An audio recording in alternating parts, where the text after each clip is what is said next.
In A&E, we use digital tags to price our showroom. There are many benefits to using digital tags.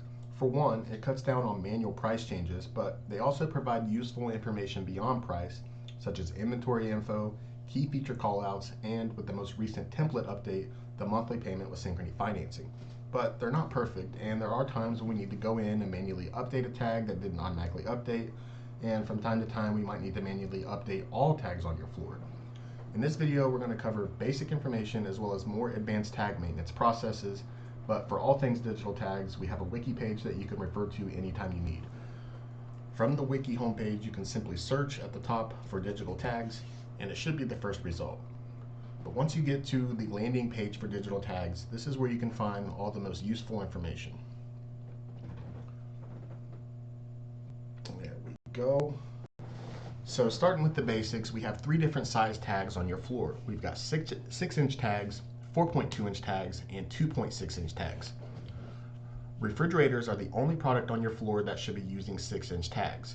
For everything else except for microwaves and refrigerators, we would use 4.2-inch tags. So this is by far the most common size tag on your floor because it goes on washers, dryers, ranges, dishwashers, wall ovens, cooktops, TVs, electronics. Again, everything that's not a refrigerator or a microwave. For microwaves and other small appliances, that is when you use the 2.6-inch size tag. An example of an other small appliance would be like a GE Opal ice maker that I know some of you have on your floor. As far as merchandising and attaching the tags to the products, it is important to make sure that you're using the correct Velcro. Please make sure you're using the black 3M Velcro as it is much stronger than the white Velcro. Tags that have used the white Velcro in the past often fall off the product and end up broken, so please make sure you're using the correct Velcro. But for refrigerators, the tag would go in the top right corner of the unit, or if it has a screen like a family hub or an InstaView window, then you would just simply move it to the left side of the product. For laundry, the tag should go in the bottom right corner on the top of the unit or in the back. Some of you have it in the back and that's perfectly fine, but just keep in mind that if you put it in the back on one unit, it needs to be the same on all other units. For front load laundry, especially the ones that are merchandised with pedestals, the top of the unit seems to be the best place in the front right corner, just as long as it's easily visible to the customer. For ranges, again, the bottom right corner or the top right corner is fine, but again, just make sure you're matching across all cooking products. For dishwashers, the tag goes in the top right corner underneath the handle, and then for microwaves, the top right corner of the door, or if the microwave is above your range on your floor, the bottom right corner is also a good location. For electronics, the tag would go, if your TV is on the wall, the tag would go in the bottom right corner with the POP above it. Please make sure not to attach the tag directly to the TV. We don't want the Velcro residue stuck to the TV, so please make sure you're doing that.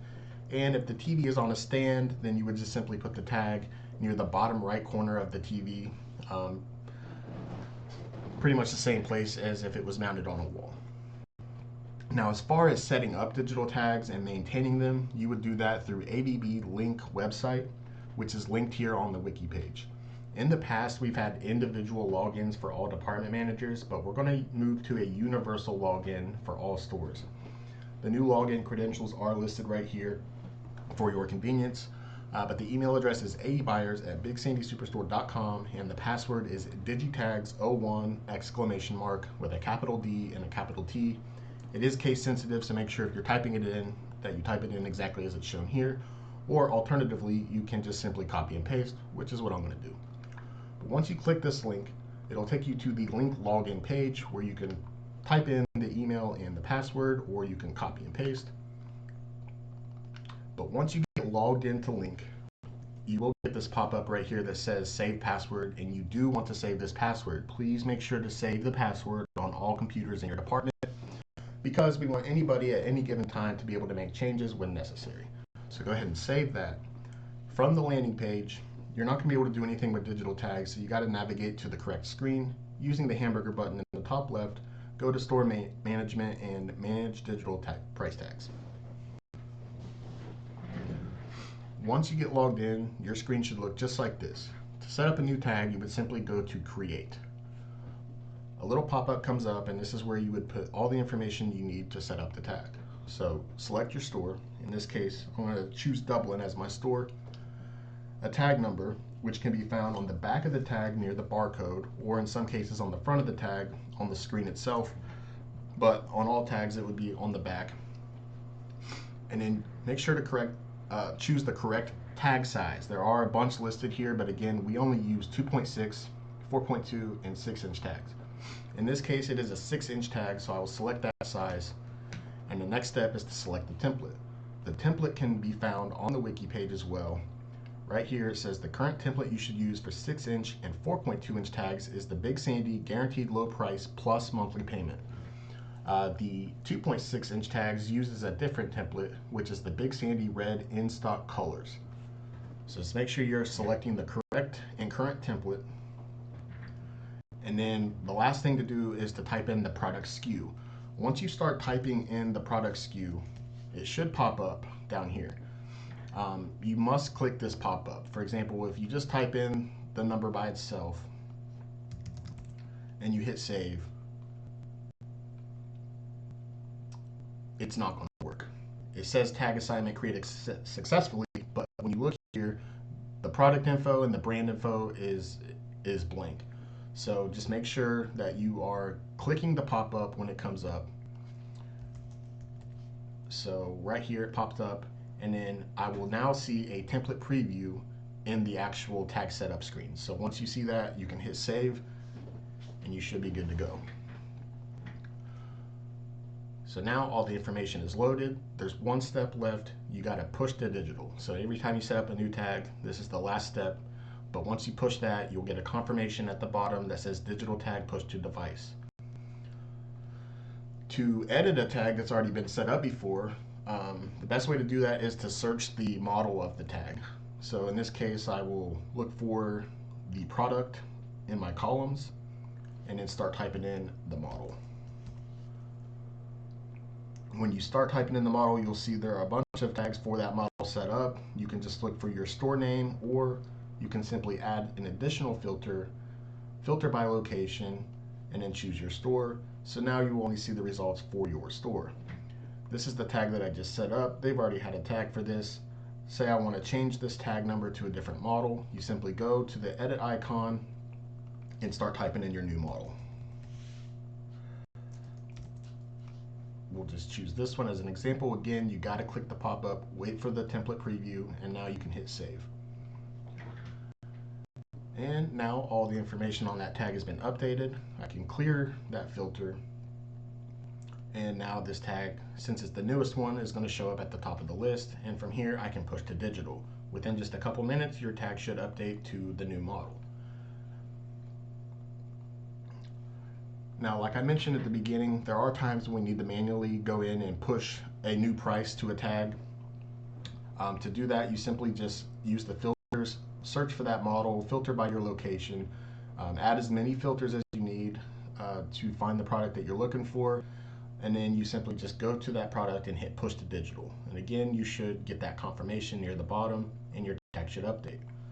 From time to time, we might need to update the entire store at once. There's no way to do all tags at once. You have to do it size by size, but there's also some other nuances that you need to keep in mind. So let's give you an example of how to mass update your tags. So say I want to mass update all the tags at Dublin. I would start out by filtering by the location, and now only the tags for that store are going to show. But if you try to select all the tags at once, you'll notice that you get a little pop-up that says tag types must match to select all. So you have to add an additional filter and filter by the tag size, which in this case they call it the tag type. So I would search for all 6-inch tags, and now I have the option to select all. But one of the most important things that you need to know is that we cannot update more than 50 tags at a time. If you try to do more than 50, it bogs down the system and ends up timing out essentially, and it will fail. So only do 50 tags at a time. So what's the best way to do that? Well, by default, it's only going to show you 15 tags per screen. But there is a little rows per page drop down at the bottom right that you can select up to 50 tags for. And then next to it, it's going to say that you're viewing 1 through 50 of 97. So I still have all 97 selected as indicated up here. So I would unselect all. And then the most important thing is to select this visible. So now it's only going to select the tags that are shown on any given page. So when I select all, it's only going to be 50. So again, never try to update more than 50 tags at a time. Otherwise, there's a really good chance that it'll fail, and it otherwise just bogs down the system and makes it more difficult for other stores to execute large mass updates as well. So once you select all the tags, you have a couple different options. For example, we switched the template. It's super easy to go in and modify your template. Just go select the one that you need. Make sure push to digital is checked and hit save. It'll automatically execute a push for all those tags. Once you do that, this process does take a few minutes, anywhere from 60 to 90 seconds per 50. So it is a little bit of a long process, but this is the way that it has to be done. But once you push those tags, then you can move on to the next page and repeat the process. Select all, push to digital, wait for the little confirmation to pop up down here, and you should be good to go. And then once you do that, then you would move on to the next size. So I would just simply switch my filter to 4.2 inch. But one thing to keep in mind is that it saves the page that you're on your previous one. So right now I'm looking at 51 through 100. I need to go back to page 1 and then start the process over from there. There are a few reasons why your tag pushes might fail. One of the things to look out for would be if you have a tag that is unassigned or it just wasn't set up properly. Again, it's going to be missing some information, so it should stick out pretty easily when you scroll down your page. But for example, if I try to select multiple tags and update, and I have one of these type of tags selected, when I go to push to digital, it's going to let me know down here that it failed. So failed to push the digital tag, please try again. So in that case, you would just need to make sure that you have any of those type of tags unselected, and then when you push the digital, you will be able to update multiple tags at once. Another reason why something might fail would be because the system overall is down at your store, or there could potentially be some other issues. For example, if you try to update a tag, you go to push to digital, you get a confirmation down here that it was pushed to device, but after a few minutes, nothing changes on your tag.